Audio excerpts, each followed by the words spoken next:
Untuk konten atau bahasan yang akan dibahas pada materi ini, yang pertama, sejarah teori evolusi, yang kedua, waktu geologi, yang ketiga, pertanyaan yang muncul, yang keempat, kosakata, dan yang kelima, konsep dasar dan juga tanggapan. Boleh di next, Sami? Oke, yang pertama akan kita bahas adalah sejarah teori evolusi. Boleh di next, Sami? Oke, yang pertama pengertian dari evolusi. Mungkin dari teman-teman udah pada dengar gitu ya, dari sejak zaman SMA gitu. Evolusi itu menurut KBBI berarti pertumbuhan atau perkembangan, atau dapat dikatakan sebagai suatu perubahan. Nah, menurut cabang biologi dalam hukum sains, evolusi ini merupakan suatu ilmu yang mempelajari tentang perubahan yang terjadi secara berangsur-angsur atau secara bertahap, sehingga dapat disimpulkan bahwa evolusi ini merupakan suatu proses perubahan spesies dalam jangka waktu tertentu yang tujuannya itu agar spesies tersebut mampu beradaptasi terhadap lingkungannya dan mampu meneruskan ke generasi selanjutnya atau ke keturunannya. Boleh di next, Sami?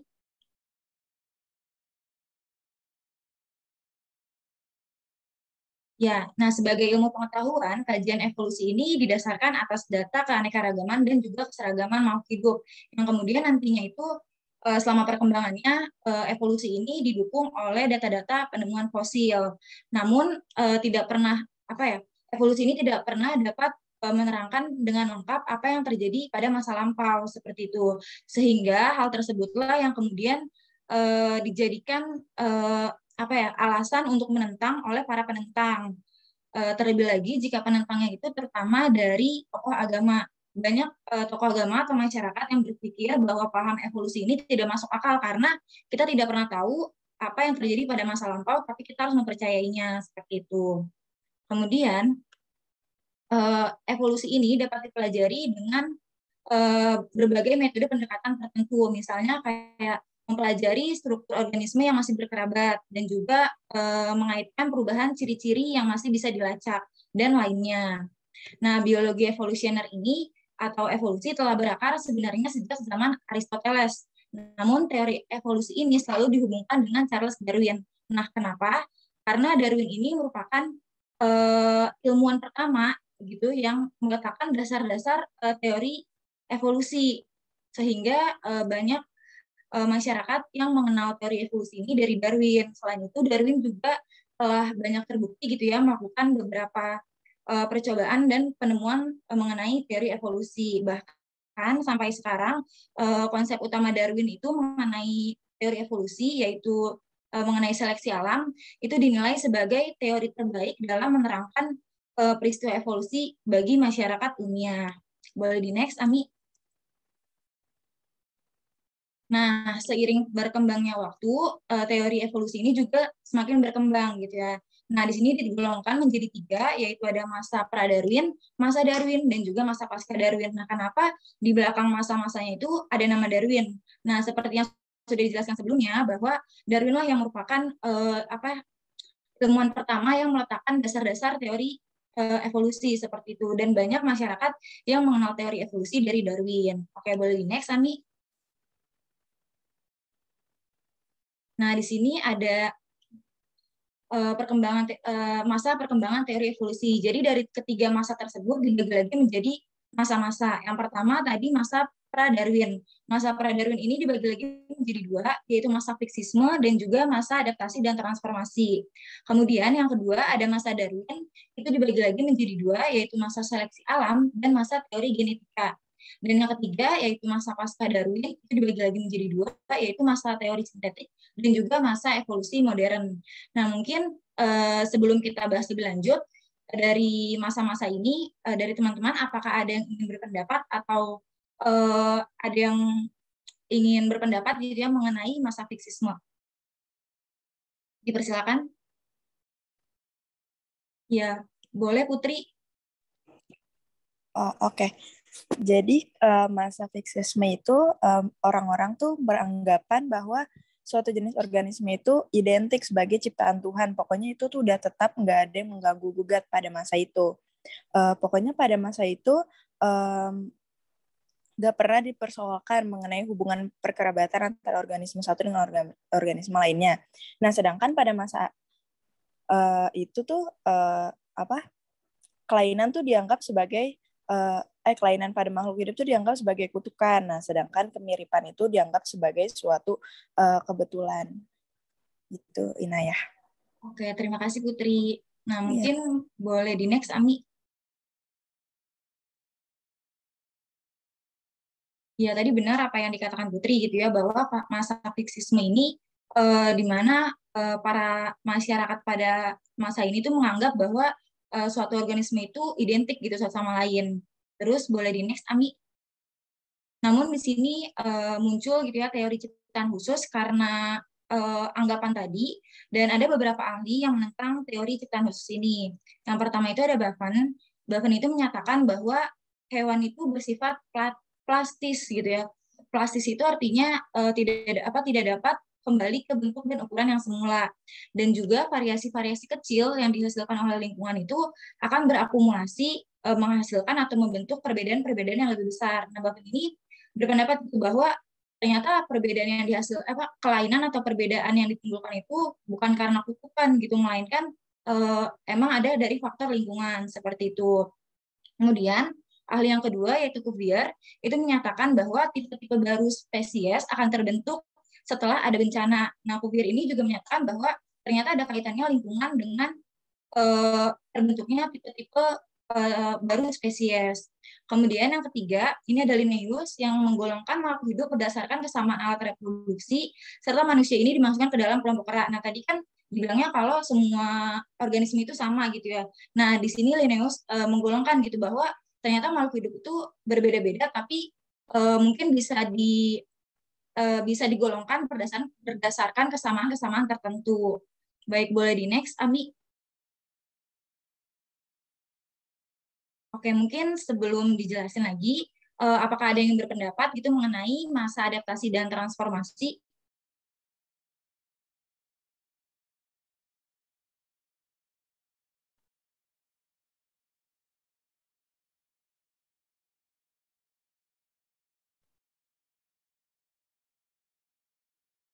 Saya mau berpendapat ya, Inaya. Oke, boleh, Olive. Iya, jadi menurut saya pada masa adaptasi dan transformasi itu, manusia itu mulai menyadari bahwa mereka tidak sama satu dengan yang lainnya. Namun pada masa itu, banyak hal yang dapat diamati pada hewan dan tumbuhan. Nah, teori ini tuh dapat berlandaskan bahwa pada kenyataannya tidak ada satu makhluk hidup yang identik maupun kembar satu telur. Oleh karena itu timbul masalah mengenai dari mana datangnya perbedaan. Seperti itu, Inaya.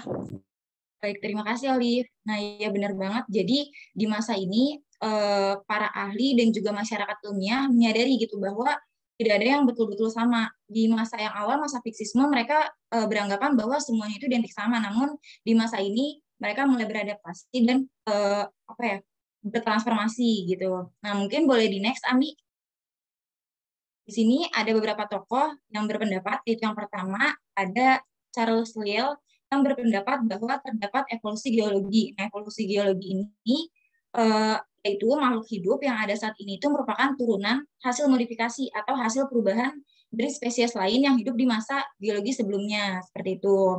Kemudian ahli yang kedua yaitu Malthus berpendapat bahwa populasi makhluk hidup ini sejalan dengan pertumbuhan makanan. Jadi tiap makhluk hidup ini harus bisa mempertahankan hidupnya sendiri dengan cara mendapatkan makanan. Jika makhluk hidup tersebut tidak bisa mendapatkan makanan, maka makhluk hidup tersebut tidak dapat mempertahankan hidupnya sendiri gitu. Jadi intinya beradaptasi. Oke, boleh di next, Ami.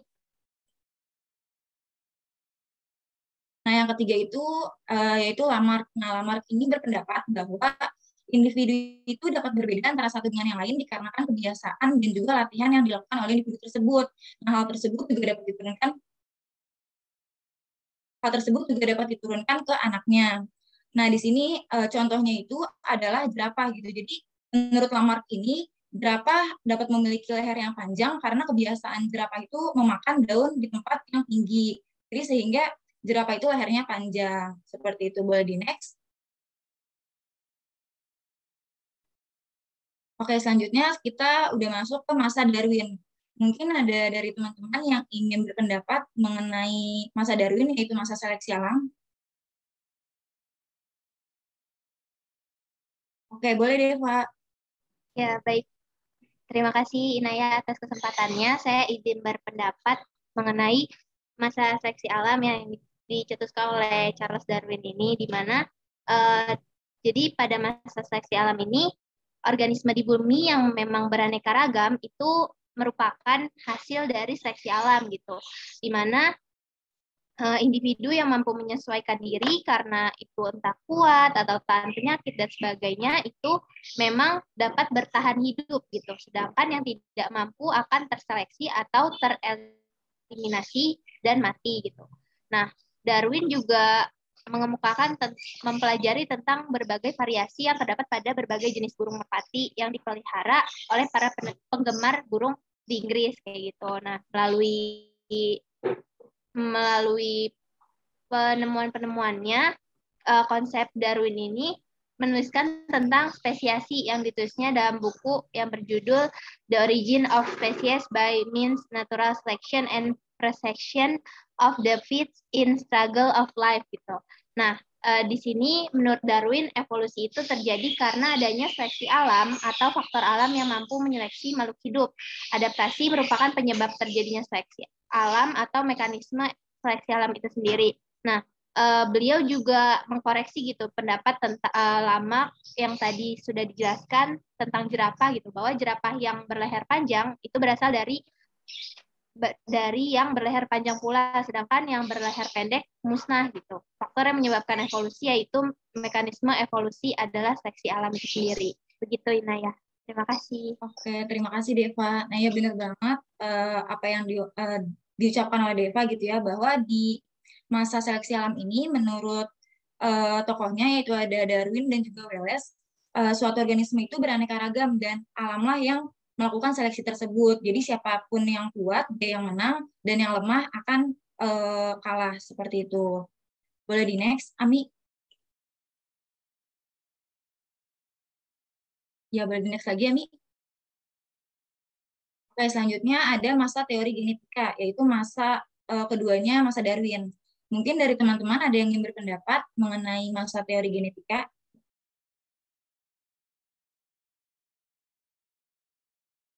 Oke, boleh Intan. Ya, jadi untuk masa teori genetika ini ada beberapa tokoh di dalamnya seperti yang kita tahu adalah John Mendel, terus juga Davis, juga ada Weismann. Nah, John Mendel ini kan yang pertama mengemukakan mengenai hukum pewarisan sifat, sehingga akhirnya dari teori tersebut berkembang yang kembali menguatkan hukum yang sudah diperoleh dari hukum Mendel tadi, yaitu De Vries dan juga Chernoff ya, di mana pada masa Darwin teori genetika dan teori evolusi ini merupakan disiplin ilmu yang berkembang bersama dan terpisah satu dengan lainnya tanpa ada sangkut pautnya. Nah, dua tokoh tersebut yang tadi sudah saya sebutkan itu menghubungkan kembali gitu ya, sehingga teori evolusi ini mampu memberikan penjelasan tentang bagaimana perubahan sifat yang terjadi itu dilatar belakangi dengan adanya mutasi gen, kemudian diwariskan kepada keturunannya. Nah, dalam perjalanan waktu, mutasi dapat berlangsung berulang kali, sehingga perbedaan atau penyimpangan sifat ini semakin jauh, dan hasilnya adalah makhluk hidup. Kemudian juga ada dua tokoh lagi, yaitu Bateson dan juga Weismann, di mana kalau Bateson itu menyatakan bahwa kesesuaian antara warna tubuh makhluk hidup itu berbeda dengan lingkungannya. Dan juga yang terakhir ada ahli biologi Weismann itu berkemukakan bahwa teori evolusi ini terjadi karena adanya seleksi alam terhadap faktor genetis. Mungkin itu saja dari saya. Teman-teman yang lain boleh berpendapat juga. Baik, terima kasih Intan. Oke, mungkin izin menambahkan gitu ya, bahwa di masa teori genetika ini, para ahli itu sudah mulai menyadari bahwa ternyata ada kaitannya antara genetika dan juga teori evolusi. Kemudian di sini juga ada beberapa ahli gitu ya yang berpendapat yang sudah dijelaskan oleh Intan. Mungkin boleh di next nih. Ya mungkin sedikit menambahkan gitu ya, bahwa di sini Wilisman menyatakan bahwa terjadinya evolusi itu dikarenakan seleksi alam terhadap faktor genetis. Nah, hal ini didukung oleh penelitian atau percobaannya Weismann dengan cara memotong ekor tikus sampai 20 generasi. Dan sampai generasi terakhir, ekor tikus itu masih ada yang menyatakan bahwa hal tersebut terjadi karena faktor genetis, bukan dikarenakan oleh lingkungan. Dan hal tersebut juga yang menyanggah teori atau pendapatnya Lamarck. Oke, boleh di next, Ami. Oke, sekarang yang ketiga yaitu masa pasca Darwin. Yang pertama itu ada masa teori sintetik. Mungkin dari teman-teman ada yang ingin berpendapat mengenai masa teori sintetik? Oke, boleh Cindy. Ya, baik. Terima kasih, Inayah. Saya Priscilla Cindy Agatha, izin berpendapat. Sebelumnya kan di masa teori pasca Darwin ini kan diperjelas tentang proses terjadinya seleksi alam yang diakibatkan oleh perubahan genotip dari suatu populasi makhluk hidup. Nah, di masa pasca Darwin ini terdiri dari masa teori sintetik dan juga masa evolusi modern. Yang mana kalau di masa teori sintetik ini kan awalnya itu Morgan yang awalnya bekerja dengan lalat buah, yaitu Drosophila melanogaster ini selama kurang lebih 30 tahun. Nah, beliau ini merupakan orang yang sangat berjasa dalam ilmu kajian genetika, yang mana dia sudah berhasil menemukan banyak sekali fenomena baru mengenai kerja gen. Nah, selain itu di lain pihak ada Ernest Mayr dan Darlington yang mempelajari kajian teori taksonomi sistematik dan juga zoogeografi, yang mana dia juga menemukan fenomena evolusi yang baru. Nah, dari sinilah masyarakat itu secara ilmiah yang lebih komunikatif dibandingkan dengan masa sebelumnya. Maka orang yang mulai melihat kaitan dari yang antara masing-masing ilmu itu. Kemudian ternyata kan bukan ilmu genetika dan evolusi saja yang dapat saling menunjang, tapi semua cabang ilmu biologi itu bisa dipakai untuk menerangkan fenomena evolusi. Jadi pendapat ini didukung oleh sebagian besar ahli biologi. Nah, salah satunya ini ada Theodosius. Nah, yang mana dia itu berjasa dalam merangkum begitu banyak fenomena evolusi dari berbagai macam disiplin ilmu biologi. Jadi dari sinilah yang menyebabkan teori evolusi ini masuk ke dalam masa yang kemudian disebut sebagai teori sintetik evolusi. Kemudian yang kedua ada masa evolusi modern. Jadi setelah ditemukannya struktur DNA, kemudian ada majunya perkembangan komputer, maka dari teori evolusi yang berkembang sangat pesat ini dengan analisis DNA, maka segala yang kemungkinan yang dahulu mustahil sekarang dapat segalanya dilakukan gitu, paling tidak secara teoritisnya. Jadi dengan adanya kemajuan dalam bidang evolusi pun dijabarkan secara matematis dan komputer pun bisa memegang peranan yang paling penting dalam menunjang kemajuan teori evolusi. Jadi di evolusi modern ini ada dua kelompok pemikiran, yaitu diantaranya ada kelompok netralis dan juga kelompok seleksionis. Mungkin itu pendapat dari saya. Terima kasih. Baik, terima kasih Cindy. Nah, benar yang dikatakan oleh Cindy gitu ya, di mana di masa teori sintetik ini masyarakat ilmiah itu lebih komunikatif gitu ya dibandingkan dengan masa-masa yang sebelumnya, sehingga banyak orang yang mulai melihat bahwa teori evolusi ini tidak hanya berkaitan dengan genetika, tetapi berkaitan dengan tiap disiplin ilmu seperti itu. Mungkin boleh di next, Ami.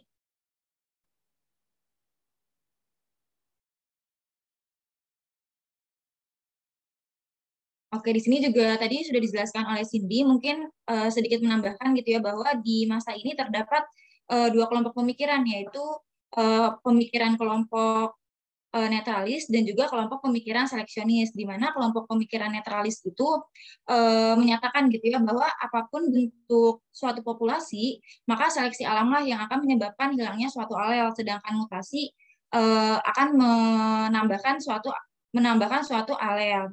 Kemudian untuk kelompok pemikiran seleksionis ini menyatakan bahwa seleksi ini merupakan suatu mekanisme yang harus terjadi gitu. Jadi nggak ada alel yang memiliki kemampuan yang sama, meskipun beberapa alel itu kelihatannya tidak terpengaruh oleh suatu keadaan. Tetapi tidak berarti bahwa pada keadaan yang lain semua alel itu tetap tidak terkena seleksi seperti itu. Mungkin boleh di next, Ami.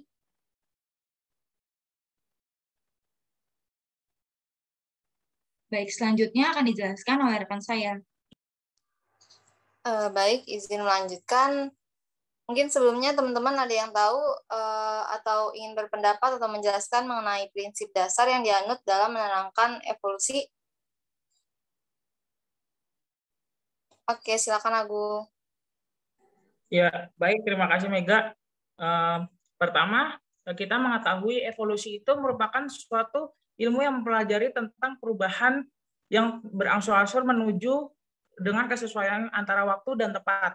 Nah, jadi pada dasarnya ilmu evolusi ini sulit untuk membuktikan, seperti contohnya bagaimana kera menjadi manusia. Nah, kemudian yang kedua, teori evolusi hanya didasarkan atas dasar fosil yang tidak akan pernah menerangkan dengan lengkap mengenai apa yang terjadi pada masa lalu. Nah, karena itu studi tentang evolusi ini biasanya menggunakan metode pendekatan dan bukan dengan metode pembuktian.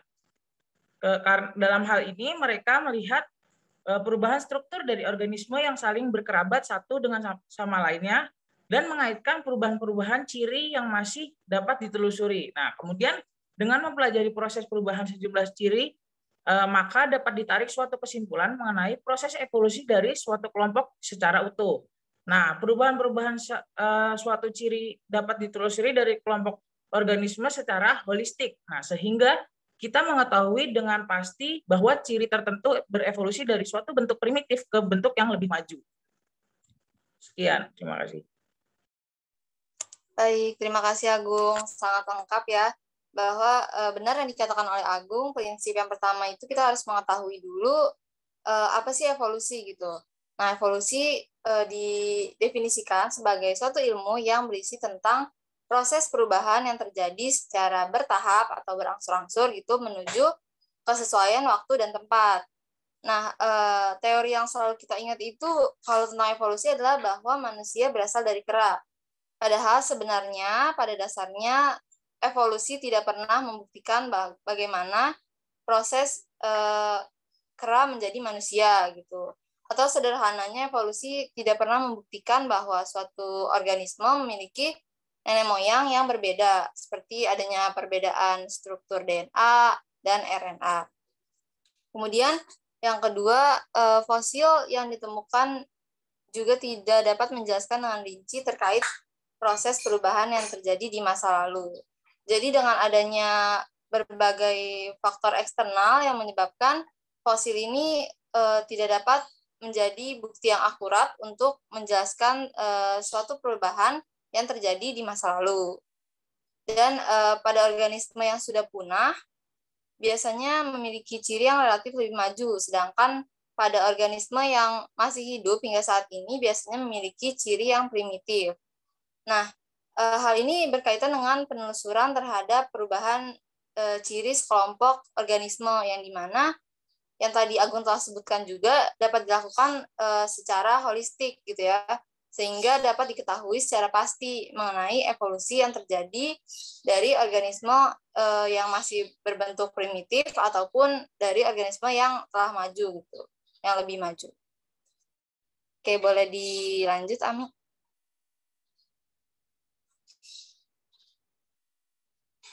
Selanjutnya, konsep penting dalam ilmu evolusi. Apakah teman-teman ada yang ingin berpendapat terlebih dahulu? Oke, Aji, silakan. Oke, terima kasih kelompok presenter. Terkait dengan konsep penting dalam ilmu evolusi, kalau dari yang saya tahu, justru konsep evolusi itu kan kita mengetahui ya kalau evolusi terjadi karena adanya perubahan dari suatu susun genetik gitu ya, suatu organisme yang itu menghasilkan keanekaragaman gitu sebagai bentuk modifikasi dari organisme yang ada, dan itu terjadinya dalam ratusan tahun yang lalu gitu, ratusan juta tahun yang lalu gitu ya.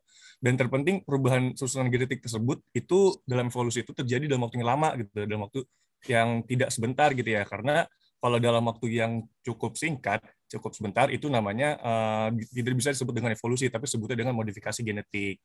Tuh. Mungkin itu aja tambahan dari saya paling. Baik, terima kasih Aji. Benar ya, tadi Aji udah menyinggung bahwa konsep penting yang pertama harus kita pahami yaitu evolusi terjadi dalam waktu yang lambat. Kemudian juga di dalam evolusi itu akan terjadi perubahan komposisi genetik yang dimana akan terjadi perubahan komposisi genetik pada nenek moyang. Gitu. Kemudian yang kedua, yang mengarahkan dan mengatur evolusi adalah kekuatan alam.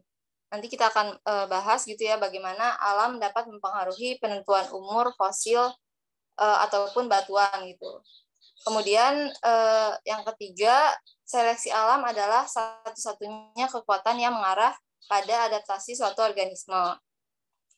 Dan seleksi alam hanya akan mengubah komposisi genetik suatu populasi seperti yang dibahas di nomor 1, yaitu mengenai perubahan komposisi genetik, bahwa ada syarat di mana seleksi alam ini dapat mengubah komposisi genetik, yaitu apabila kondisi lingkungan sesuai gitu. Jika kondisi lingkungan telah sesuai, maka alel yang tersedia akan dapat berubah gitu. Kemudian boleh dilanjut, Ami.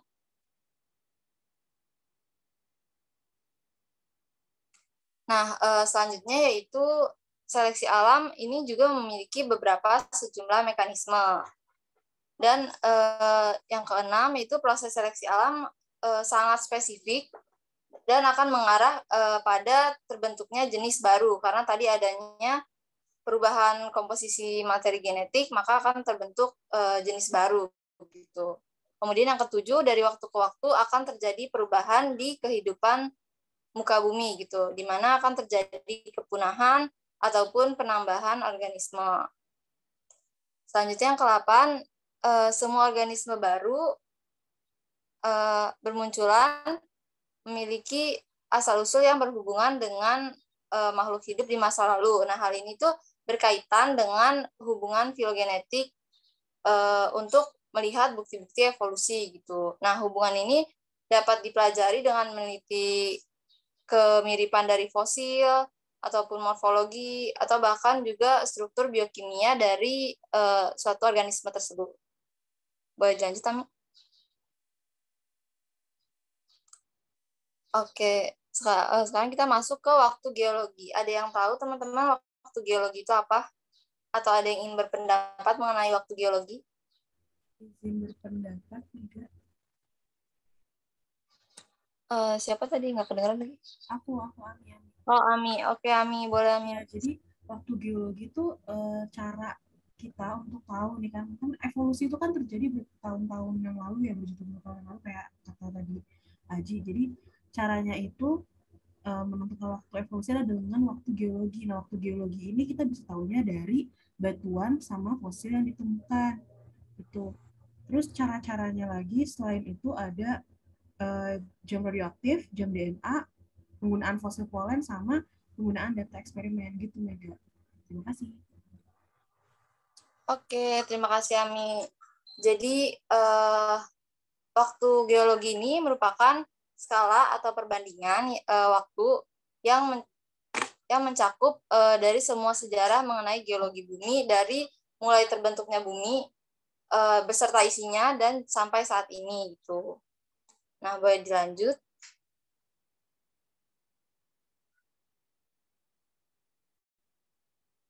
Nah, di dalam waktu geologi ini kita akan mempelajari mengenai masa penentuan waktu gitu. Nah, tujuannya apa? Tujuannya untuk mengetahui informasi mengenai asal-usul batuan, fosil, sedimen, dan artefak. Nah, dalam penentuannya tentu ada syarat-syarat yang harus dipenuhi gitu. Yang pertama yaitu adanya kemungkinan pembasuhan. Nah, adanya kemungkinan pembasuhan ini akan mengakibatkan perubahan kandungan kimiawi di dalam batuan tersebut. Nah, karena adanya perubahan dari kandungan kimia tersebut, maka akan mengakibatkan hitungan dari penentuan waktu ini menjadi kurang akurat gitu. Kemudian adanya kemungkinan transportasi atau berpindah.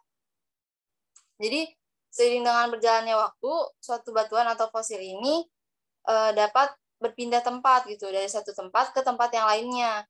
Gimana caranya? Yaitu salah satunya adalah dengan adanya aliran sungai. Jadi aliran sungai mendorong fosil atau batuan untuk berpindah gitu dari satu tempat ke tempat yang lainnya. Nah, selain itu juga aliran sungai ini dapat mengkikis batuan yang berada di lapisan terdalam, sehingga dapat mengubah posisi dari fosil yang ada di lapisan dalam menjadi ke lapisan atas. Seperti itu. Boleh dilanjut? Nah, kemudian ada tentang jam radioaktif. Ada yang bisa menjelaskan mungkin teman-teman? Atau ingin berpendapat mengenai jam radioaktif? Izin berpendapat, Mega. Iya, boleh. Ya, jadi jam radioaktif itu adalah penentuan umur suatu lapisan atau suatu fosil, dapat juga didasarkan atas perbedaan masuk dan keluarnya suatu senyawa radioaktif dari dalam tubuh. Nah, apabila suatu organisme mati, maka tidak terdapat transport zat radioaktif tersebut baik masuk maupun keluar. Akibatnya, jumlah zat radioaktif tersebut akan menurun sejalan dengan waktu paruh zat radioaktif tersebut. Nah, ada zat radioaktif yang meluruh dalam skala jam, hari, tahun, abad, maupun yang memakan waktu berabad-abad. Nah, mengingat bahwa volume tubuh dibandingkan dengan volume alam, maka perubahan jumlah zat radioaktif di alam relatif konstan atau tidak berubah. Dengan membandingkan jumlah yang terdapat di dalam tubuh dengan jumlah yang ada di alam per volume, maka kita dapat memprediksi umur zat radioaktif tersebut. Seperti itu, Mega. Ya, baik. Terima kasih, Kurota ya? Iya. Maaf, nggak kelihatan.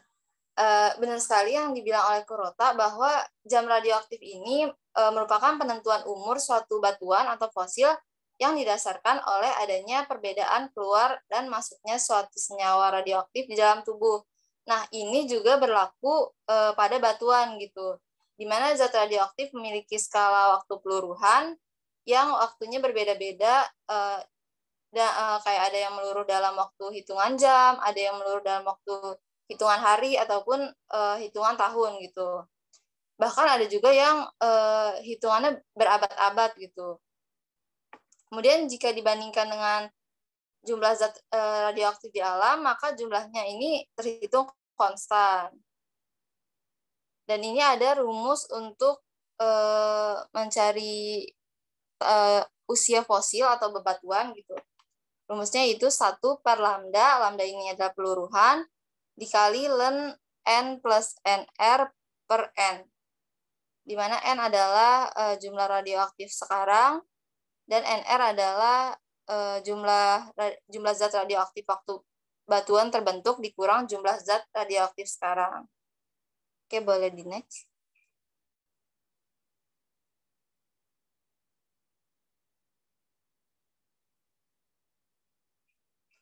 Nah, ini adalah tabel zat radioaktif yang digunakan dalam menentukan umur batuan atau fosil. Jadi, peluruhan ini udah ada angkanya ditetapkan gitu. Jadi, kita tinggal melihat unsur apa yang kita gunakan, unsur apa yang akan kita hitung gitu. Nah, kemudian kita bisa melihat peluruhan ini di tabel ini gitu. Kemudian ada waktu paruhnya juga dan ada radiogenik isotop atau diibaratkan isotop itu parentnya dan radiogenetik isotop itu anaknya gitu. Oke, boleh di next. Selanjutnya akan dijelaskan oleh Egin. Oke, terima kasih Mega. Nah, selanjutnya kita masuk ke materi tentang jam DNA. Nah, sebelum saya jelaskan lebih lanjut, saya ingin bertanya dulu nih kepada teman-teman, apa sih itu jam DNA? Ayo, boleh berpendapat teman-teman. Saya Gin. Oke, Penny, dipersilahkan. Nah, seperti yang udah ditulis di sini, kalau DNA ini dapat digunakan sebagai penentu urutan dari munculnya suatu organisme. Nah, DNA ini biasanya lebih kaitannya ke organisme, karena kalau dia nggak bisa mengukur umur suatu fosil, karena pada fosil ini DNA-nya sulit untuk diekstraksi. Kemudian, kalau nggak salah baca, jadi sistem kerjanya mungkin seperti membandingkan urutan gen DNA suatu organisme ke organisme yang lainnya. Jadi dilihat dari mutasi urutan DNA-nya, gitu, Gin. Iya, betul sekali dengan jawabannya Feni. Jadi, jam DNA ini merupakan suatu cara dalam evolusi secara molekuler yang menggunakan pembatas atau perbandingan, tadi udah disinggung juga oleh Feni, dari perkembangan fosil untuk menyimpulkan waktu secara sejarah geologisnya, atau kita kata kuncinya itu adalah perkiraan waktunya gitu. Terus juga DNA yang digunakan ini adalah DNA yang konservatif. Kenapa menggunakan DNA yang konservatif? Karena kalau kita menggunakan DNA yang kurang konservatif akan terjadi mutasi gen di situ. Jadi kayak kurang gitu, kurang pasti. Jadi kita harus menggunakan DNA yang konservatif. Terus juga berdasarkan hasil jam DNA ini, kita dapat mengetahui 3 hal, yaitu ada besar perbedaan antara suatu rantai DNA dengan rantai lainnya, terus dapat menentukan apakah terdapat mutasi yang spesifik untuk suatu populasi, dan banyak mutasi yang terjadi jika dibandingkan dengan DNA nenek moyangnya. Bisa di next aja. Ke slide selanjutnya. Nah, selanjutnya di sini ada fosil polen. Nah, dalam fosil polen ini ada di sini tuh dijelaskan dalam mengonstruksi keadaan di masa lalu dapat menggunakan palinologi. Nah, sebelumnya saya bertanya dulu nih kepada teman-teman, ada yang tahu nggak palinologi itu apa kira-kira? Boleh teman-teman berpendapat? Saya izin menjawab, Egin. Oke, persilahkan. Menurut saya, palinologi itu merupakan ilmu yang mempelajari tentang palinomorf atau spora atau polen yang ada di tumbuhan, yang dimana yang itu mempelajari yang ada saat ini ataupun yang berbentuk fosil gitu, bersama dengan partikel material organik ataupun sedimen-sedimen batuan yang bersama dengan fosilnya, seperti itu. Ya, betul sekali dengan jawabannya Dimas. Nah, selanjutnya apa sih itu fungsi dari fosil polen ini sendiri gitu terhadap evolusi? Boleh nih teman-teman berpendapat?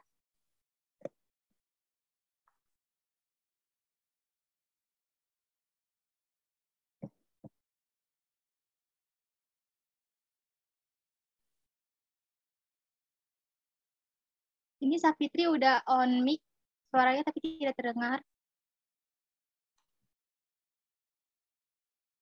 Mungkin saya langsung jawab aja ya. Jadi fungsinya dari fosil polen ini merupakan sebagai mengetahui perubahan evolusi pada suatu tumbuhan yang berbunga. Jadi kayak dilihat dari morfologinya. Terus juga menggunakan fosil polen ini maka akan menghasilkan data yang sangat akurat gitu. Terus juga fosil polen ini mampu memberikan informasi mengenai jenis tumbuhan yang hidup di suatu daerah, terus juga perubahan cuaca dan lingkungan dari daerah tersebut selama tumbuhan itu hidup. Nah, dapat dilihat pada gambar di samping, ini merupakan salah satu contoh dari fosil polen, yang mana yang A itu merupakan fosil polen dari Nipah fruticans atau pohon nipah dari jenis palem-paleman. Terus ada yang B ini ada polen Pandanidites SP atau pandan, terus ada yang C ini polen dari Everidionalis, dan D ini adalah spora dari Peretigosus. Bisa di next aja.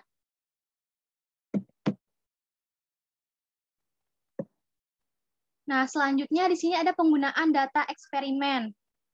Nah, dalam evolusi ini kita perlu menggunakan data eksperimen. Nah, dalam waktu geologi, penggunaan eksperimen ini dapat digunakan untuk menentukan kapan spesies itu pertama kali bercabang menjadi 2 spesies yang berbeda. Nah, pengukuran ini dengan cara mutation rate atau kecepatan spesies yang diamati dari populasi. Nah, ini juga harus dilakukan di populasi ini harus ditaruh di dalam laboratorium gitu.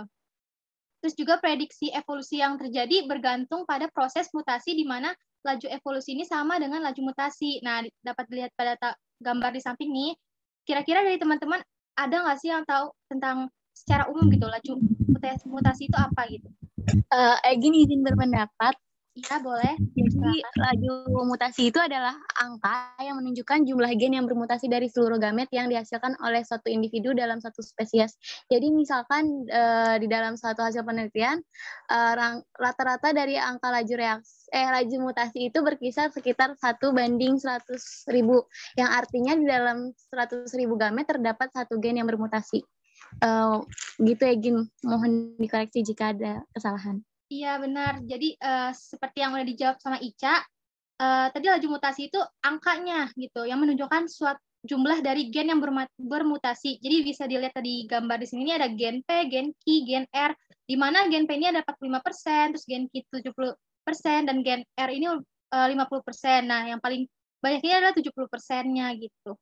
Seperti tadi yang udah disinggung juga sama Ica. Boleh di next aja ke slide selanjutnya.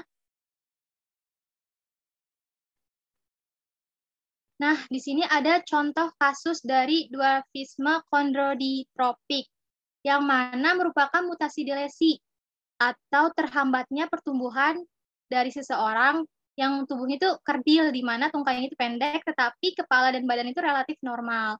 Nah, caranya itu kita ada tahapnya nih, ada datanya, mengumpulkan data, habis itu menghitung frekuensi gen, lalu menghitung laju mutasinya, yang mana datanya itu data eksperimennya itu 10 dari 94.075 kelahiran memiliki gen dwarfisme kondroditropik.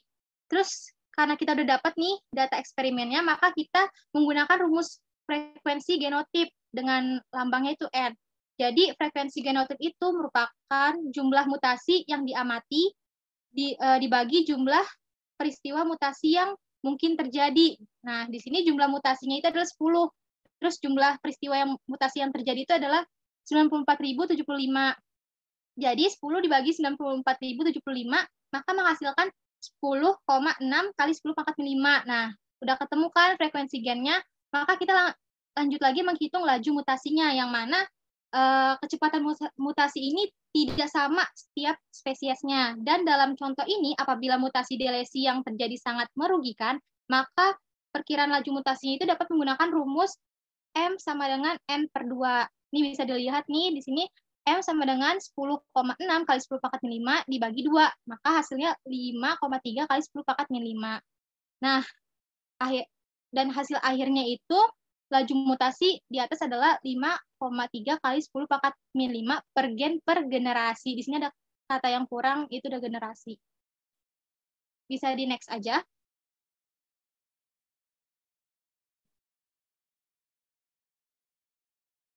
Nah, selanjutnya di sini ada pemisahan waktu geologi. Jadi pada abad ke-9, pemisahan waktu geologi ini mulai dikenal oleh para ahli geologi berdasarkan karakteristik fosil faunanya. Nah, sebelum dijelaskan lebih lanjut, nih saya ingin bertanya dulu kepada teman-teman, mengapa sih kita harus mengetahui pemisahan waktu geologi? Boleh teman-teman untuk berpendapat? Ya, saya izin berpendapat. Ya, dipersilahkan, Kak Viva. Ya, jadi secara umum tujuan adanya waktu geologi itu kan untuk memahami sejarah bumi dalam bagian-bagian waktu yang teratur. Jadi di mana waktu geologi ini dipisah menjadi waktu absolut dan waktu relatif. Nah, kenapa dipisah? Karena untuk memudahkan ilmuwan dalam mengklasifikasikan periode-periode waktu terjadi suatu peristiwa atau umur suatu fosil di bumi sesuai dengan kebutuhannya. Sekian, terima kasih. Iya, terima kasih atas jawabannya, Kak Viva. Nah, benar banget nih yang telah dijawab oleh Kak Viva. Jadi, mengapa kita harus mengetahui pemisahan waktu geologi? Yaitu untuk memperkirakan kapan suatu organisme itu muncul, terus kapan organisme lainnya itu juga ikut muncul. Nah, tadi juga dijelasin bahwa pemisahan waktu geologi ini dibagi atas 2, ada skala waktu relatif sama skala waktu absolut, yang mana skala waktu relatif ini berdasarkan urutan lapisan batuan dan juga evolusi kehidupan organisme di suatu masa. Sedangkan skala waktu absolut ini apabila terjadi tahun dalam angka yang jelas. Jadi sebagai contohnya nih, kalau skala waktu relatif itu contohnya kayak kiraan waktu pada masa gitu. Misalnya zaman batu-batuan seperti itu. Sedangkan skala waktu absolut ini contohnya itu kayak 10.000 tahun yang lalu, 1 juta tahun yang lalu, seperti itu. Bisa di next aja. Nah, sekarang kita kaitkan nih, kaitan sejarah evolusi dengan waktu geologi, di mana kaitan sejarah evolusi dengan waktu geologi ini saling berhubungan gitu. Sebagai proses perubahan yang terjadi pada makhluk hidup, perubahan generasi dengan sifat yang berbeda dari nenek moyangnya, terus juga berkaitan dengan faktor geologi, terutamanya dalam waktu dan secara biologi dapat dilakukan dengan pendekatan metode evolusioner. Dengan adanya waktu geologi ini, maka mampu menjelaskan waktu dengan hubungan antara peristiwa yang terjadi sepanjang sejarah di bumi. Jadi seperti itu. Bisa di next aja. Nah, selanjutnya dipersilakan untuk Inayah untuk menjelaskan, untuk membacakan pertanyaan yang muncul. Baik, kemudian di sini ada pertanyaan yang muncul. Yang pertama itu, apa yang menyebabkan teori evolusi berkembang? Yang kedua, mengapa terdapat banyak teori evolusi? Yang ketiga, mengapa terjadi pemisahan waktu geologi? Dan yang keempat, seberapa efektif jam DNA digunakan sebagai penentu urutan dari munculnya suatu organisme? Mungkin boleh di next, Sami.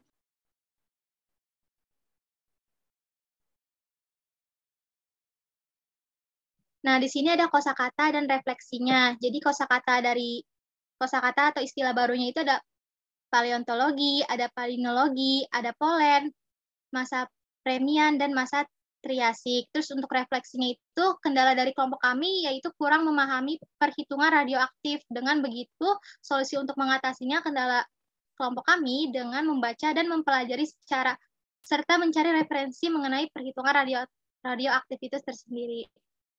Bisa di next aja.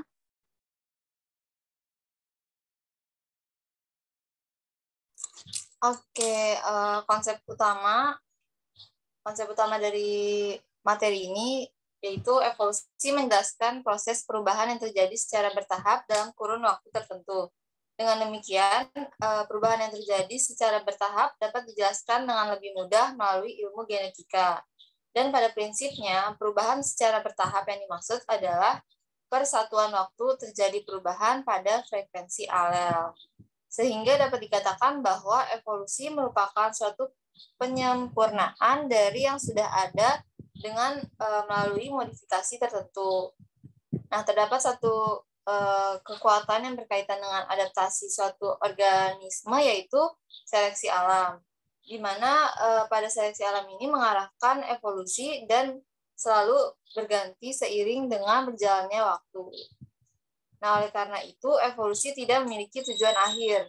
Dalam perkembangannya, teori evolusi sampai saat ini dibagi menjadi 6 masa, yaitu masa fiksisme, masa adaptasi dan transformasi, masa seleksi alam, masa teori genetika, masa teori sintetik, dan masa evolusi modern. Nah, teori evolusi hanya didasarkan oleh data-data yang diperoleh dari fosil. Sedangkan fosil, seperti yang tadi sudah dijelaskan, bahwa fosil tidak dapat menjelaskan secara rinci tentang kejadian yang terjadi pada masa lalu. Oleh karena itu, para ahli mempelajari evolusi dengan metode pendekatan dan bukan dengan pembuktian.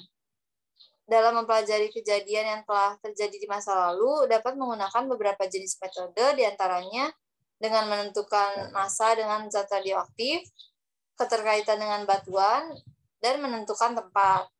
Dengan demikian, para tokoh evolusi membuat waktu geologi yang menerangkan mengenai dinamika permukaan bumi beserta isinya yang berjalan sesuai dengan waktu. Baik, lanjut. Oke, selanjutnya itu tanggapan perkembangan teori evolusi terdiri dari 6 masa yang tadi telah disebutkan, dan pada setiap masanya memiliki tokoh yang berbeda-beda sehingga konsep yang berkembang juga berbeda-beda pada setiap masanya. Nah, teori yang dikemukakan oleh para tokoh evolusi didasari oleh data yang diperoleh dari fosil. Itu dengan juga mempelajari hubungan filogenetik untuk mengamati bukti-bukti evolusi. Nah, hubungan filogenetik dapat diketahui dengan mengkaji kemiripan dari struktur penyusun biokimiawi, fosil, dan juga morfologi. Namun, seperti yang tadi sudah dijelaskan juga, bahwa fosil tidak dapat menjelaskan secara rinci mengenai kejadian yang terjadi pada masa lalu. Sehingga para tokoh evolusi harus berusaha untuk mengembangkan sebuah pemikiran-pemikiran dari berbagai gagasan dan secara terus-menerus mencari bukti untuk mendukung gagasan yang dikemukakan agar gagasan tersebut mempunyai bukti yang valid dan nyata. Oke, boleh dilanjut. Berikut adalah referensi yang kami gunakan dalam pembuatan PPT ini. Mungkin selanjutnya saya kembalikan ke moderator. Baik, terima kasih kelompok 1 dan teman-teman semuanya. Sebelumnya mohon maaf saya nggak bisa lanjut on kamera karena kendala jaringan. Selanjutnya itu ada sesi tanya-jawab. Bagi teman-teman yang ingin bertanya, silahkan cantumkan pertanyaan di kolom chat atau langsung on mic aja ya Pak ya. Oke, baik. Untuk teman-teman yang mempunyai pertanyaan dipersilahkan. Oke, Karisma udah raise hand nih. Boleh langsung aja Karisma. Oke, baik. Terima kasih atas kesempatannya. Perkenalkan, saya Karisma. Izin bertanya. Tadi kan disinggung tentang masa penentuan waktu geologi ya, yang menggunakan jam radioaktif, dan di mana di situ tuh ada beberapa zat radioaktif yang digunakan. Nah, pertanyaannya, apa sih yang menyebabkan beberapa zat radioaktif tersebut dapat digunakan sebagai indikator gitu untuk penentuan umur fosil? Terus saya ada pertanyaan lagi. Kemudian pada masa kini, dapatkah teori evolusi itu berkembang lagi sehingga ada teori baru gitu setelah tadi yang terakhir itu masa evolusi modern? Sekian, apakah cukup jelas pertanyaannya, tim presenter?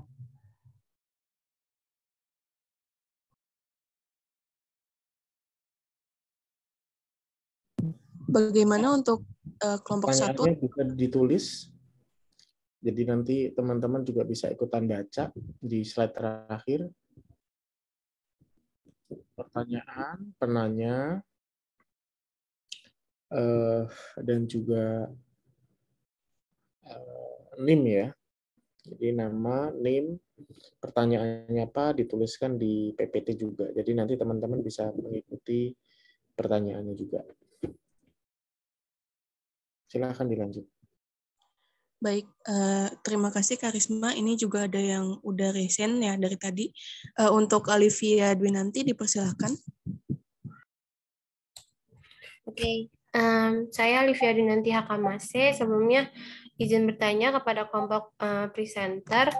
Tadi untuk yang mengenai waktu evolusi itu kan ada yang dijelaskan mengenai jam radioaktif sama jam DNA. Nah, yang ingin saya tanyakan pada saat menjelaskan jam DNA itu disebutkan adanya DNA konservatif.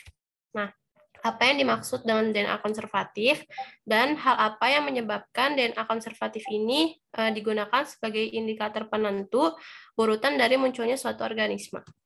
Mungkin itu aja. Terima kasih. Baik, terima kasih Olivia atas pertanyaannya. Dilanjutkan oleh Kak Viva Nurasana. Dipersilahkan. Baik, terima kasih Intan Pandini. Saya Kak Viva Nurasana izin bertanya. Seperti yang sudah dijelaskan tadi, penggunaan fosil kolen itu kan akan menghasilkan data yang sangat akurat. Yang saya ingin tanyakan itu, bagaimana cara mengetahui data tersebut dan seperti apa data yang sangat akurat dari penggunaan fosil kolen tersebut. Sekian, terima kasih. Baik, terima kasih Kak Viva. Mungkin untuk pertanyaan terakhir, saya sendiri ya yang ingin bertanya. Terima kasih sebelumnya kelompok presenter. Pertanyaan saya itu adalah apakah ada evolusi yang terjadi akhir-akhir ini gitu. Dan kalau misalnya ada, evolusi pada spesies apa dan apa yang berubah dari spesies tersebut. Itu aja. Untuk kelompok 1 bisa langsung dijawab aja.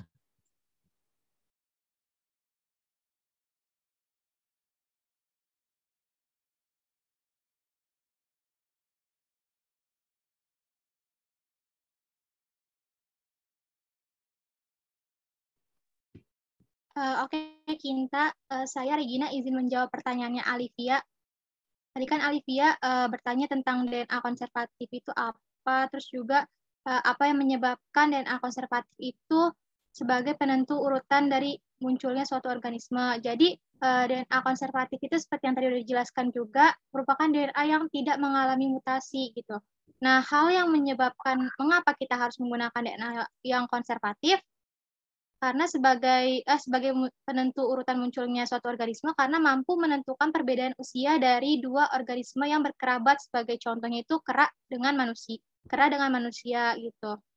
Sedangkan gen yang kurang konservatif ini dapat digunakan untuk menentukan perbedaan usia populasi seperti itu. Mungkin dari teman-teman bisa menambahkan jawaban mengenai DNA konservatif dan apa yang menyebabkan DNA konservatif itu digunakan sebagai penentu urutan organisme. Terima kasih.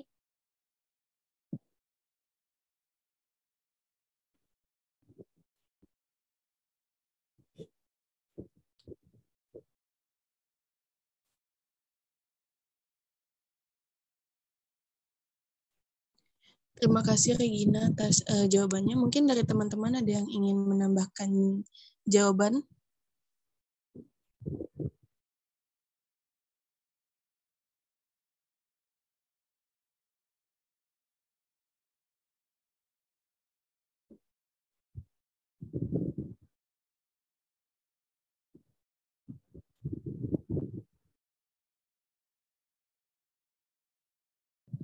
Mungkin masih belum ada yang ingin menambahkan jawaban. Untuk kelompok presenter boleh langsung lanjut ke pertanyaan, langsung lanjut ke menjawab pertanyaan selanjutnya. Oke, izin jawab pertanyaan Karisma. Yang pertama dulu yang mengenai apa yang menyebabkan beberapa zat radioaktif tersebut dapat digunakan sebagai indikator penentuan umur fosil. Nah, jadi di tabel yang terdapat unsur-unsur tadi itu, unsur-unsur zat radioaktif itu memiliki waktu paruh tertentu dan juga memiliki sifat yang unik gitu.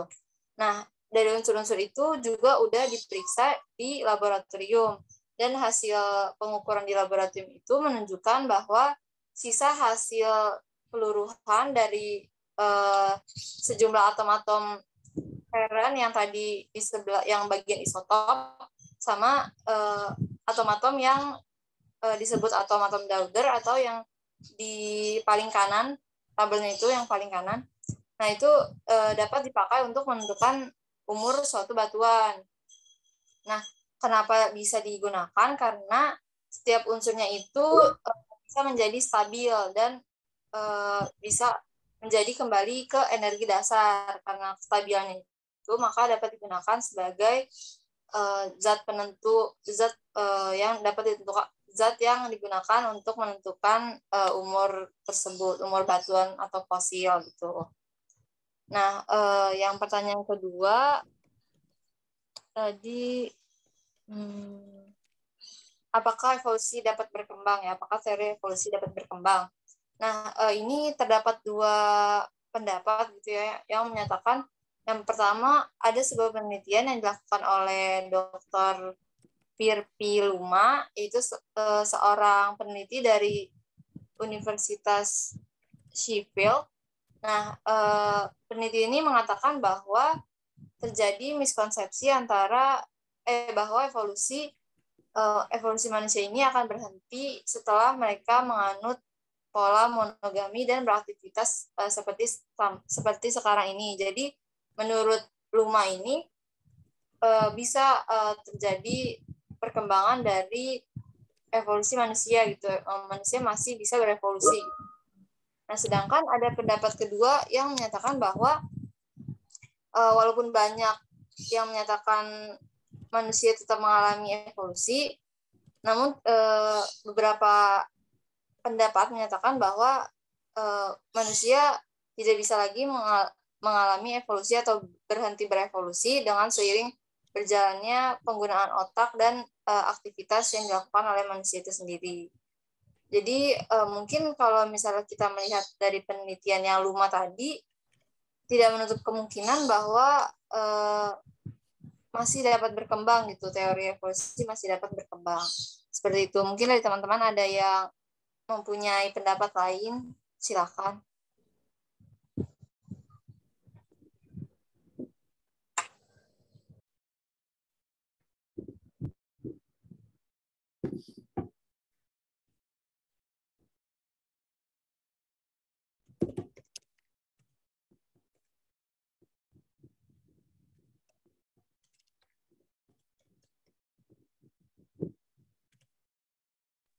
Terima kasih Mega atas jawabannya. Bagi teman-teman yang ingin menambahkan jawaban, dipersilahkan.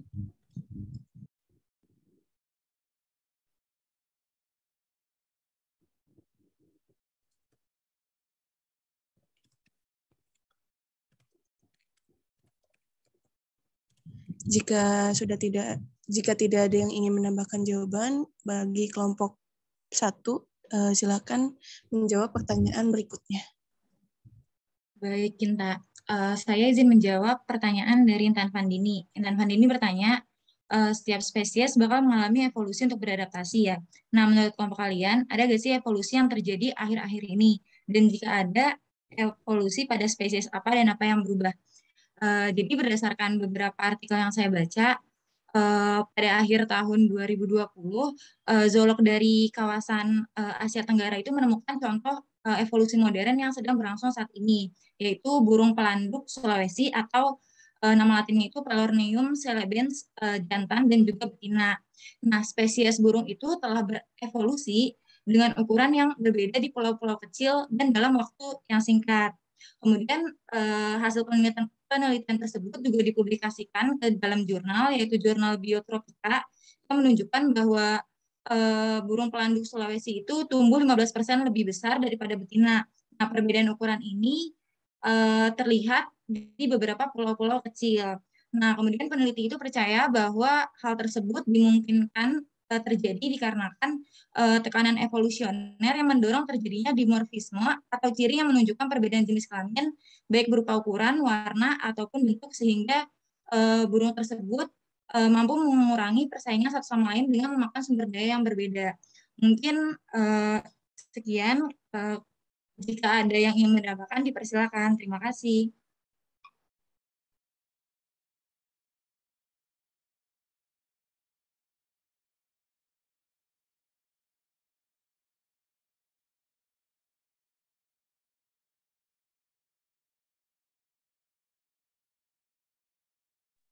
Terima kasih Naya atas jawabannya. Mungkin dari teman-teman belum ada yang ingin menambahkan jawaban. Dari kelompok presenter, masih adakah pertanyaan yang belum terjawab? Boleh Kinta, saya izin menjawab pertanyaannya dari Kak Viva. Oke, silahkan Egin. Jadi tadi Kak Viva bertanya bagaimana penggunaan fosil polen akan menghasilkan data yang sangat akurat. Bagaimana cara mengetahui data tersebut dan seperti apa data yang sangat akurat dari penggunaan fosil polen. Jadi cara mengetahui fosil polen itu akurat dari sumber yang saya baca. Jadi di daerah yang mempunyai 4 musim, penggunaan polen ini dapat memberikan data yang sangat akurat disebabkan oleh tumbuhan yang akan berbunga serempak pada periode yang relatif singkat di musim semi dan panas. Akibatnya, polen menutupi seluruh permukaan tanah. Nah, saat berikutnya ada jenis tumbuhan lain yang berbunga, jadi setiap tahun tumbuhan akan membentuk lapisan yang kurang lebih sama dengan tahun sebelumnya. Polen yang terkubur dalam tanah akan mati, tetapi bagian luarnya akan mengeras, dan karena jumlahnya yang besar, banyak yang menjadi fosil. Nah, banyaknya polen merupakan fungsi langsung dari jenis tumbuh-tumbuhan yang berbunga. Dengan kata lain, kadar polen dapat memberikan informasi yang tepat mengenai tumbuh-tumbuhan yang dominan pada suatu periode. Dari keadaan tersebut, maka orang-orang dapat merekonstruksikan apa yang terjadi pada masa lalu, terus ada jenis-jenis apa saja dalam suatu masa dan bagaimana keadaan habitat di tempat tersebut pada periode tertentu. Sebagai contoh yang tadi sudah dijelaskan pada slide 28, itu ada contoh-contoh fosil polen yang ditemukan di daerah Batu Lampung Moluska pada Kaligetas Sukarajo dari Jateng, Jawa Tengah, seperti itu. Terima kasih.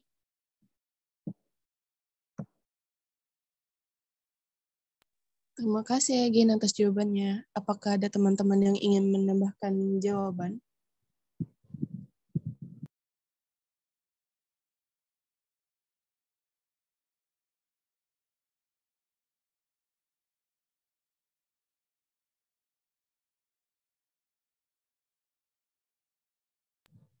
Baik, sepertinya belum ada ya. Mungkin dari Pak Ical, apakah ada tanggapan, Pak? Mohon dicek di kolom chat.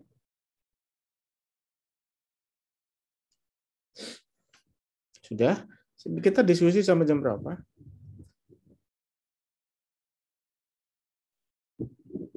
Sampai jam 2.40, Pak. Kan maksimal sampai 40 menit, Pak. Enggak dong, kan kita ada post test. Jadi presentasi, diskusi, dan kemudian baru post test kan. Diskusinya sampai jam berapa? Diskusinya tadi sampai diskusinya 14.20, Pak. Jadi 20 menitnya lagi untuk kuis, Oke. Pak. Jadi waktu saya sudah nggak panjang ya. Iya, Pak. Udah, Pak. nah, itu tadi sebenarnya saya tanya. Dan untuk Laksmi, saya chat tadi secara private sudah dibaca. Baru Iya, 3 Pak, ya? baru tadi saya baca, Pak. Tadi saya sambil ini. Baru di 3 ya? Iya. Oh ya, nanti mohon dilengkapi ya sekalian ya. Paham nggak Laksmi?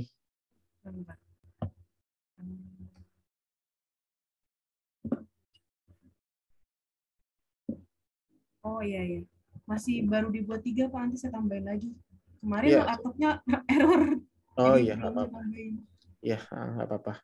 Jadi nanti mohon segera dilengkapi. Baik teman-teman, kelompok 1 selamat ya, sudah presentasi dan hasil catatan saya di AKM bisa dicek di file yang sudah diunggah di Microsoft Teams. Jadi file yang diunggah sudah saya koreksi, nanti mohon diperbaiki dan juga PPT-nya ini nanti di hasil perbaikan dan juga PPT-nya dikirim lagi di Microsoft Teams di kanal yang sama ya.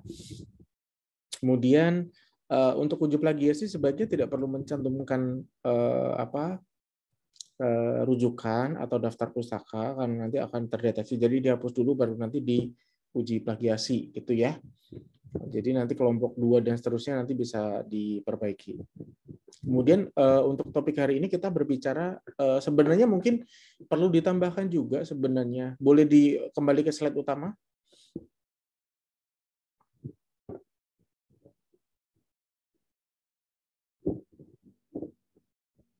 Karena waktu saya nggak banyak. Ini kenapa ya kalau mau? Bentar. Slide nomor berapa, Pak, yang Slide pertama. Mulai dari judul dulu. Nah, sebenarnya kalau kita berbicara terkait dengan topik hari ini, terkait dengan sejarah teori evolusi, maka sebenarnya sebaiknya kita mengurutkan berdasarkan waktu ya. Jadi hierarki berdasarkan waktu. Jadi apa yang sebenarnya teori evolusi yang pertama dimunculkan atau sebenarnya yang pertama diumumkan gitu ya. Nah, ini sebenarnya kalau kita mau mengurutkan, maka teman-teman nanti bisa, kelompok 1 bisa membantu teman-teman yang lainnya dikaitkan dengan sejarah teori yang pertama muncul ada teori siapa.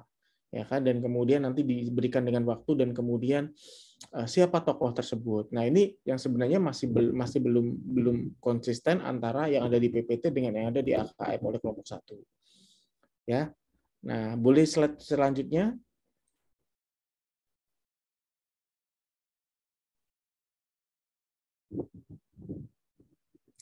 Terus.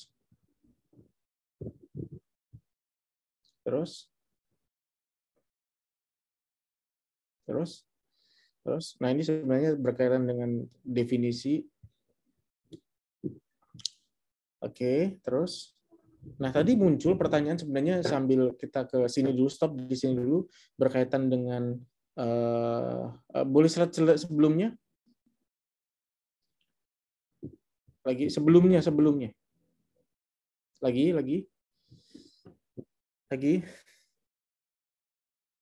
Oke, nah di sini kok yang ini sebentar. Ya, waktu geologi, sorry benar, yang ini.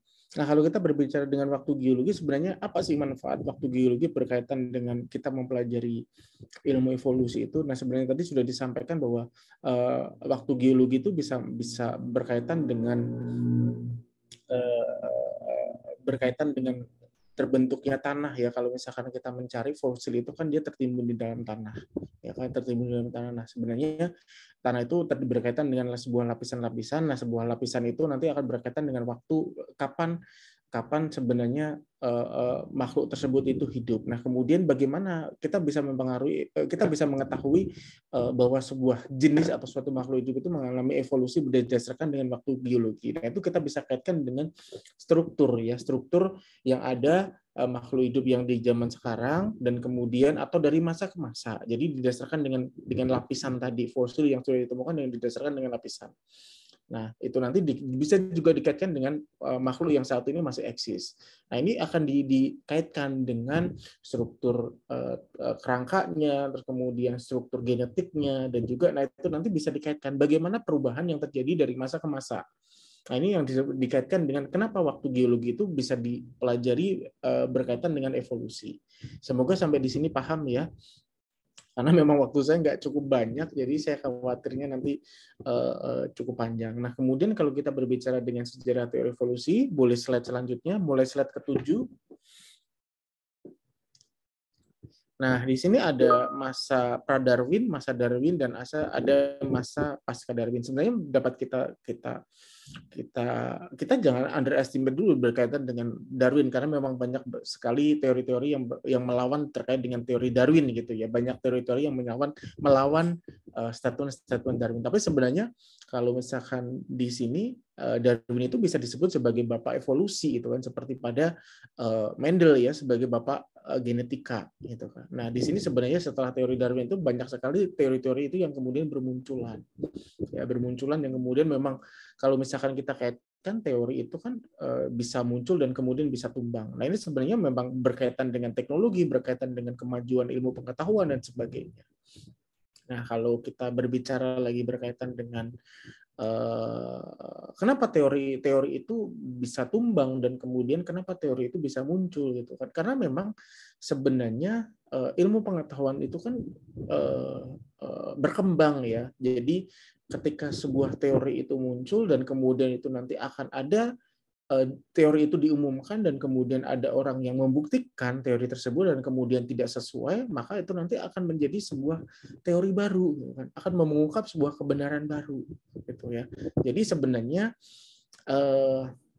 kalau misalkan tadi ada pertanyaan ya kalau tidak salah, pertanyaan yang muncul silakan, pertanyaan yang muncul, geser ke slide pertanyaan yang muncul. Nah, ini berkaitan dengan, sorry, saya tadi agak lupa deh pertanyaan yang muncul tadi berkaitan dengan apa. Langsung saja mungkin ditarik. Ya, naik pertanyaan yang muncul. Nah, tadi bacanya apa ya? Polen apa polen? Polen atau polen tadi bacanya? Saya kira kurang tepat tadi bacanya. Yang benar ada polen ya bacanya. Pertanyaan yang muncul? 33, slide 33. Ya. Nah, ini tadi nomor 2, mengapa terdapat banyak teori evolusi gitu kan? Ya karena itu tadi gitu kan, karena memang ilmu pengetahuan itu kan berkembang gitu kan. Ketika sebuah teori itu diumumkan, nah kemudian ilmuwan-ilmuwan itu akan membuktikan gitu kan, atau menggunakan dasar teori tersebut. Nah, ketika dibuktikan atau digunakan teori tersebut, maka tidak sesuai, maka akan memunculkan teori yang baru. Ya. Nah, ini saya kira itu tambahan dari saya karena sudah 14.28 dan cukup menarik diskusi hari ini ya. Jadi silakan nanti diperbaiki berdasarkan catatan dari saya tadi ya, juga yang dari di naskahnya. Terima kasih. Baik, terima kasih Pak Ical. Selanjutnya ada kuis. Mungkin saya berikan kepada kelompok presenter ya. Untuk kelompok presenter dipersilahkan. Baik. Untuk kuisnya ada 10 soal dan melalui Gphone.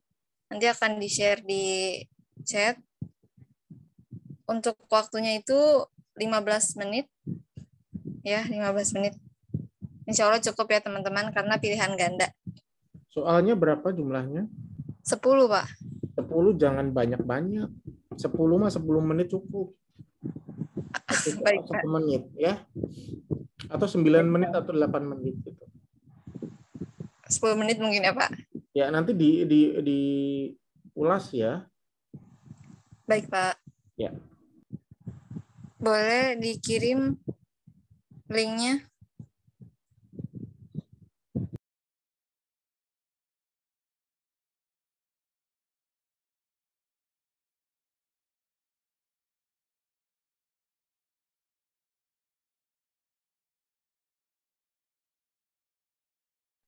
Linknya ada di kolom chat ya, teman-teman.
Waktu kuisnya sudah habis.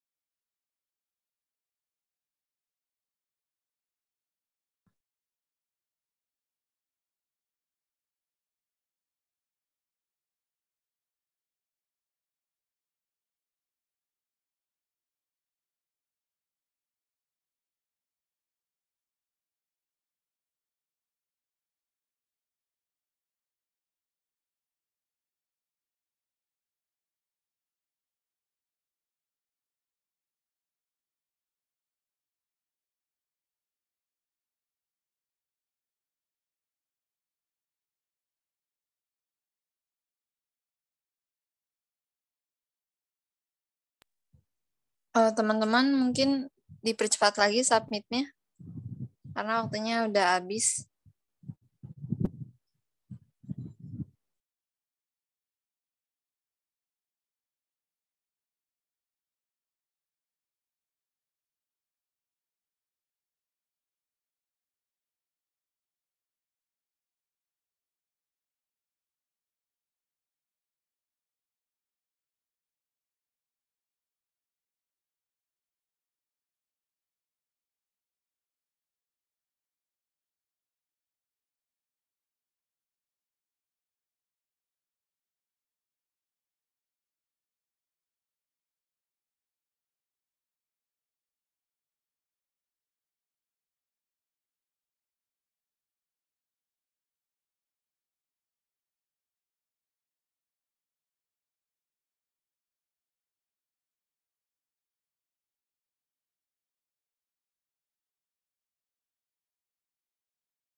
Waktunya sudah habis 5 menit yang lalu kan? Iya Pak, namun masih ada yang belum. Nggak apa-apa, langsung di-close aja. Oh, baik Pak. Ya, jadi waktunya 10 menit, berarti ya memang pengerjaannya adalah 10 menit. Ya, jadi nggak usah, toleransinya mungkin cukup 1-2 menit saja untuk klik submit. Jadi kalau terlalu lama nanti jadi kurang baik ya. Silahkan di-close dan diulas. Baik Pak, silakan kepada Inaya. Iya, baik. Sebelumnya izin menyebutkan nilainya dulu ya, Pak.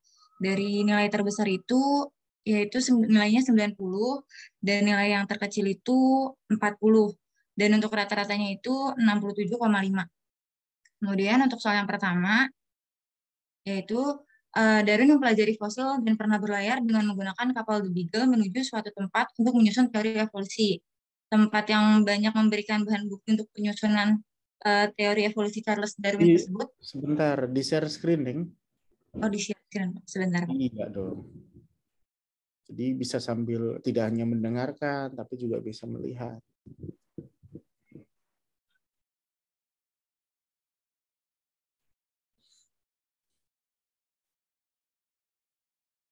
Bentar Pak, jaringannya kurang bagus. Oke, silakan.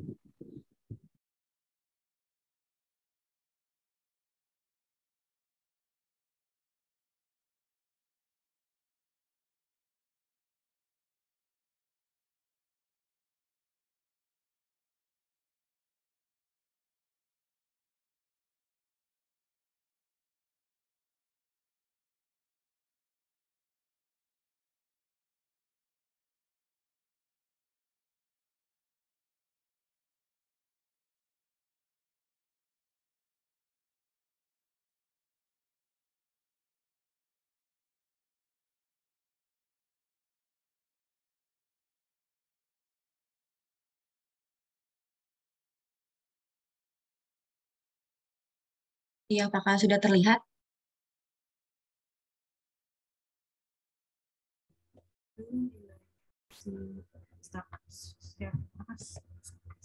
Hasil udah naik. Oke, jadi yang pertama itu jawabannya Kepulauan Galapagos.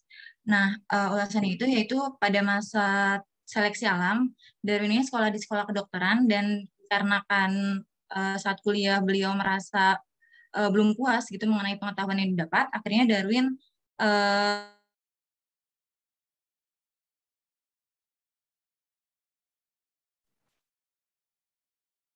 maaf tadi sempat keluar sebentar.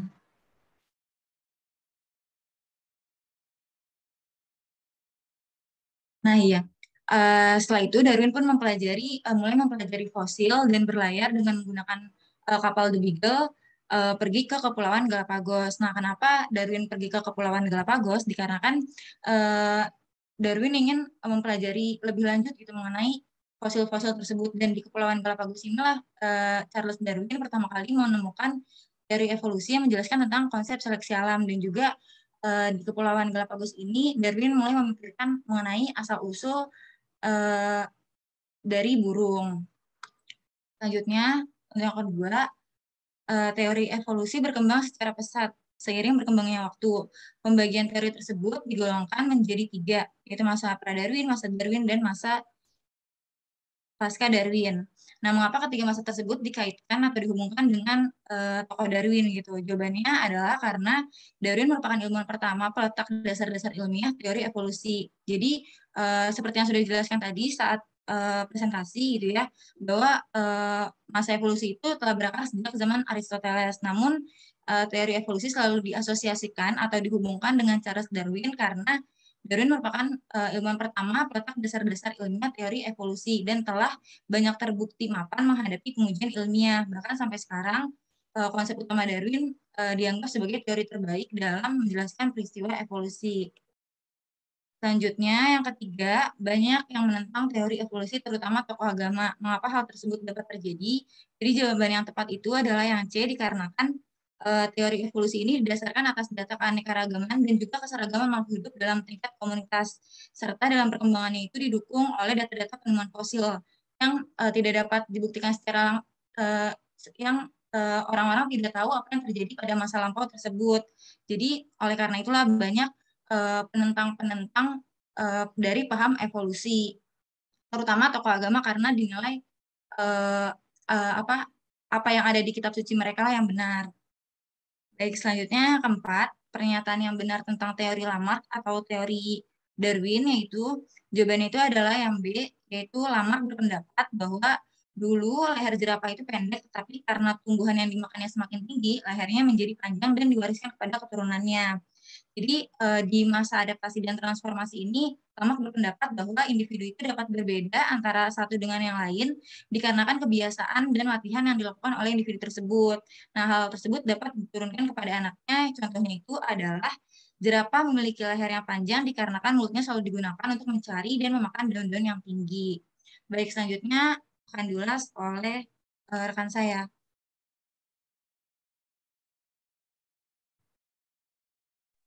Ya, baik.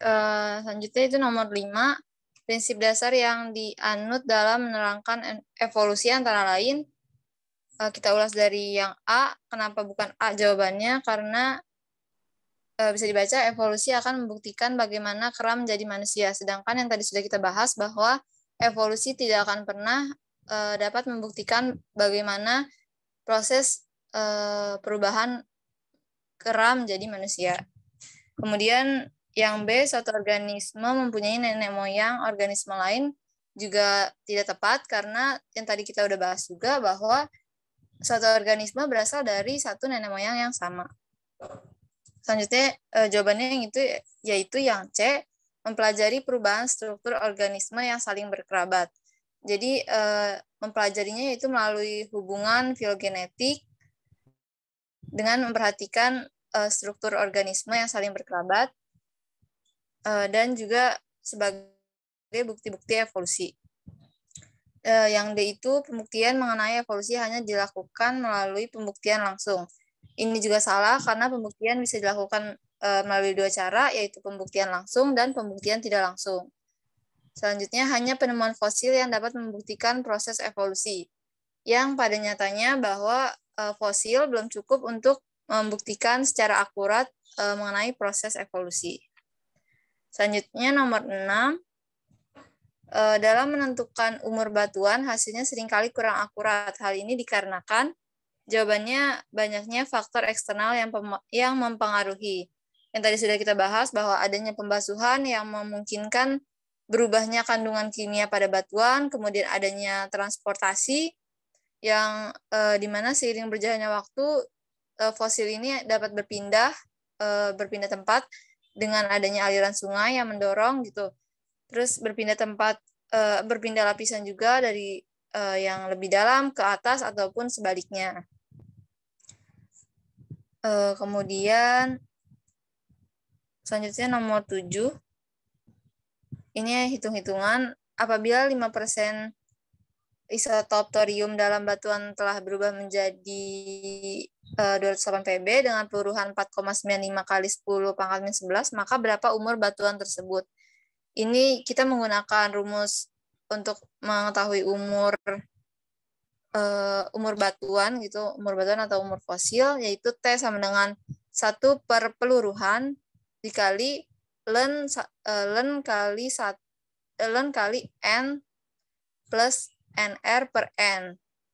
Nah, setelah peluruhannya itu yang udah diketahui 4,95 kali 10 pangkat min 11, NR-nya itu 5%, dan tinggal dimasukin ke rumus, dan didapatkan hasil 9,8 kali 10 pangkat 8. Banyak tahun. yang salah ya ternyata. Yang banyak yang menjawab C. Iya, Pak. Mungkin karena ada learn-nya itu jadi agak sulit menghitungnya, Pak. Mungkin ini lama tadi yang bikin lama pakai soal perhitungan ini ya. Iya, Pak. Masih berapa soal lagi nih? Ada kuliah atau 3? 3 lagi, Pak.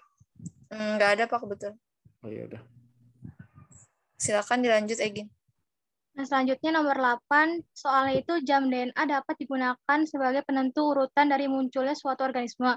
Dalam menggunakan jam DNA untuk menentukan suatu perbedaan usia dari dua organisme yang berkerabat, maka kita dapat mengambil daerah jawaban yang benar itu yang B, yaitu DNA yang konservatif dan tidak mengalami mutasi. Ulasannya itu sesuai dengan materi yang telah dijelaskan bahwa kecepatan mutasi dari suatu DNA berbeda-beda pada organisme, yaitu ada yang mutasinya cepat dan ada yang lambat. Oleh karena itu, dalam menggunakan jam DNA, diambil daerah yang konservatif atau yang tidak mengalami perubahan mutasi. Dengan menggunakan gen yang sangat konservatif, maka dapat menentukan suatu perbedaan usia dari dua organisme yang mempunyai kekerabatan, sebagai contoh manusia dengan kera. Nah, selanjutnya nomor 9 itu soalnya palinologi merupakan suatu ilmu yang mempelajari tentang spora dan serbuk sari baik masih hidup maupun sudah menjadi fosil. Salah satu contohnya adalah fosil polen. Nah, fosil polen ini dapat memberikan informasi jenis tumbuhan. Yang menjadi kendala utama dari metode ini adalah jawabannya itu yang A, yaitu sulitnya bagi peneliti mengidentifikasi jenis tumbuhan masa lalu karena harus dibandingkan dengan tumbuhan masa kini yang memiliki kekerabatan dengan tumbuhan di masa lalu. Nah, ulasan itu fosil polen mampu memberikan informasi mengenai jenis tumbuhan yang hidup di suatu daerah, perubahan cuaca dan lingkungan dari daerah tersebut selama tumbuhan itu masih hidup. Yang menjadi kendala itu seperti yang tadi udah ada di jawaban yang A, yaitu peneliti sulit mengidentifikasikan jenis tumbuhan pada masa lalu sehingga harus dilakukan perbandingan dengan tumbuhan di masa kini yang dianggap terdapat kekerabatan dengan tumbuhan di masa lalu. Nah, untuk soal nomor 10 itu dalam waktu geologi, penggunaan eksperimen mampu menentukan kapan spesies pertama kali bercabang menjadi dua spesies yang berbeda. Nah, penentu ini dilakukan dengan cara mengukur jawabannya itu yang C, yaitu mutation rate atau kecepatan mutasi yang diambil dari populasi dengan dipelihara di dalam laboratorium. Nah, ulasan itu seperti yang sudah dijelaskan juga pas lagi presentasi, penentuan ini dilakukan dengan cara mengukur mutation rate atau kecepatan mutasi spesies yang diamati dalam suatu populasi, dan populasi yang diamati ini merupakan populasi yang dipelihara di dalam laboratorium. Terus pada saat menghitung kecepatan mutasi dapat dilakukan dengan cara memperkirakan dan bukan waktu yang sebenarnya. Kecepatan mutasi juga dapat dipengaruhi oleh seleksi alam, yang mana pada individu yang membawa mutasi ini memiliki kesempatan untuk hilang akibat kematian yang disebabkan oleh faktor acak, sehingga mempengaruhi data yang ada. Seperti itu. Terima kasih. Ya, udah selesai ya ulasannya. Ini Sudah, tadi Pak. soalnya ABCD, pilihannya ABCD semuanya ya 1 sampai 10. Iya, Pak. Mungkin nanti untuk kelompok 2 dan seterusnya, seperti yang sudah disampaikan di pertemuan pertama, bahwa kuis sebaiknya tidak hanya option ABCDE, tetapi juga ada option 1, 2, 3, 4, dan sebab akibat yang nanti di jawabannya berupa ABCD. Sudah tahu ini ya maksud saya ya, yang seperti di UTBK itu ya. Mungkin nanti Laksmi mohon bantuan untuk diingatkan lagi ya terkait dengan bentuk tipe soalnya. Untuk kelompok 1 nggak apa-apa, jadi nanti mohon diperbaiki. Dan untuk soal kuis dan jawaban, kunci jawaban maksudnya ya, soal kuis dan kunci jawaban nanti mohon di backup ke Word dan kemudian dikirimkan ke saya atau di akumulasi dulu, dikolektif dulu oleh Laksmi gitu ya. Jadi dikirimkan ke Laksmi, baru nanti setelah UTS baru nanti dikirimkan sebelum UTS baru nanti dikirimkan ke saya oleh Laksmi. Gitu ya. Jadi Word soalnya berupa Word dipindahkan ke Word dan juga kunci jawabannya. Ada pertanyaan sebelum ditutup karena masih ada yang sedang mau kuliah. Kan ada yang mau kuliah jam 3 ya, asisten praktikum. Iya, Pak, izin bertanya, Pak. Silakan. Untuk revisi dari AKM, PPT dan lainnya itu kapan ya, Pak, deadline-nya? 1 minggu cukup? Insya Allah cukup, Pak. Ya, minggu kuliah minggu depan, jadi sudah diunggah di Microsoft Teams. Baik, Pak. Terima kasih banyak, Pak. Ya, baik. Demikian, jika tidak ada pertanyaan lagi, saya kembalikan lagi pada moderator untuk bisa menutup kuliah pada sore hari ini. Terima kasih. Baik, terima kasih Pak Ical, kelompok presenter dan teman-teman semuanya. Telah selesai sudah perkuliahan hari ini. Saya sebagai moderator pamit undur diri. Terima kasih. Wassalamualaikum warahmatullahi wabarakatuh. Selamat sore. Waalaikumsalam warahmatullahi wabarakatuh.